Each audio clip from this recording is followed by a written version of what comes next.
আমি চাই বাংলাদেশে কাঁদবে না আর কেউ তো দুঃখে, আমি চাই প্রতিটা মানুষ মিলে মিশে থাকবে সুখে। আমি চাই ভিক্ষুক হয়ে ঘুরবে না কেউ কারো দ্বারে, আমি চাই কাটবে না রাত কখনো কারো অনাহারে। আমি চাই ভিক্ষুক হয়ে ঘুরবে না কেউ কারো দ্বারে, আমি চাই কাটবে না রাত কখনো কারো অনাহারে। আমি চাই মাজলুমেরা ফেলবে না আর চোখের পানি, আমি চাই কোর্টের দ্বারে কাঁদবে না বিচারের বাণী। আমি চাই মাজলুমেরা ফেলবে না আর চোখের পানি, আমি চাই কোর্টের দ্বারে কাঁদবে না বিচারের বাণী।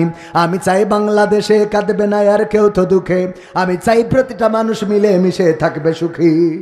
আমি চাই ধর্ষিতা বোন কাঁদবে না আর অন্ধকারে, আমি চাই ধর্ষকেরা ভালো হবে তওবা করে।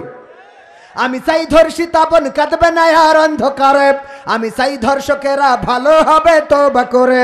আমি চাই অধিকার নিয়ে খেলবে না কেউ সিনিমিনি, আমি চাই বুঝবে সবাই থাকবে না কেউ চিরদিনই। আমি চাই অধিকার নিয়ে খেলবে না কেউ সিনিমিনি, আমি চাই বুঝবে সবাই থাকবে না কেউ চিরদিনই। আমি চাই বাংলাদেশে কাঁদবে না আর কেউ তো দুঃখে, আমি চাই প্রতিটা মানুষ মিলে মিশে থাকবে সুখে। আমি চাই সাংবাদিকে সত্য কথা লিখুক সবে, আমি চাই চ্যানেলগুলো সত্য প্রচার করুক ভাবে।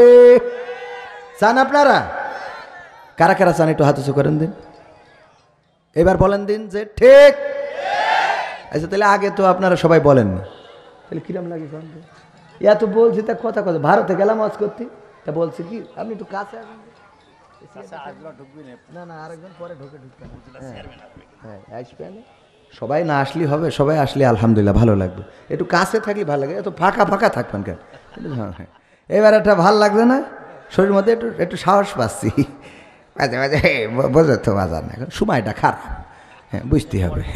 তো যাই হোক, ওই কি বলছিলাম, ভারতে গেলাম তো ওয়াজ করতেছি, এখন ওই সামনে হাজার হাজার মানুষ, কিন্তু কেউ কোনো কথা কয় না। যাই বলি ওয়ালা দোয়াল্লিন আমিন সুবহানাল্লাহ আলহামদুলিল্লাহ কিছুই বলে না। তা আমি, আমাদের এক ভাই আছে আব্দুল সালাম চুক্তিপতি, ও ছিল, তো ওর আমি ফোন করে বললাম ভাই ভারতে ওয়াজ করি তো কোনো টেস্ট পাচ্ছি না কেন? তা বলছি যে সামনে যারা থাকে ওরা তো কোনো কথা টথা কয় না। তা বলছে ভারত আওলাগের হিসেব হইলো যে বাংলাদেশ থেকে টাকা খরচ করে হুজুর নিয়ে আসি, আমরা কথা কব কে? টাকা খরচ করে হুজুর যখন আনিছি আমরা কথা বলার মধ্যে নেই, যা বলার তুমি একা বলবা। তো এখন আপনারা কি এরম চিন্তা করছেন নাকি যে হুজুর যখন টাকা খরচ করে নিয়ে আইছি, ও আমার নাজমুল ভাই বলে বেশি টাকা খরচ করে এখনো নিয়ে আসিনি, পরে যাওয়ার সময় হয়তো দেবে, কারণ টাকা পয়সা আছে তো দিতেই পারে। আল্লাহ কবুল করুক, বলেন আমিন। তো এখন কথা সেটা না, কথা হইলো যে একটু আওয়াজ দেওয়া যাবে না বাজান? এত বলছি তা আপনারা মোট কথা শুনতেছেন না, এ মানে কারণটা কি?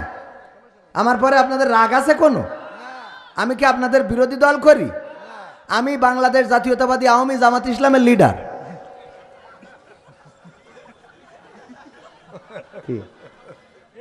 বাংলাদেশ জাতীয়তাবাদী আওয়ামী জামাত ইসলামের লিডার আমি, তাহলে তো বেমিল তো কোনো জায়গায় নেই।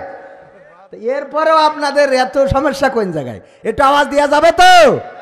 নারায়ে তাকবীর হইল না? কুষ্টিয়া হিসেবে আমি গাই দেখি তো এবার একটু আওয়াজ পাই কিনা। আমি চাই বাংলাদেশে কাঁদবে না আর কেউ তো দুঃখে, আমি চাই প্রতিটা মানুষ মিলে মিশে থাকবে সুখে।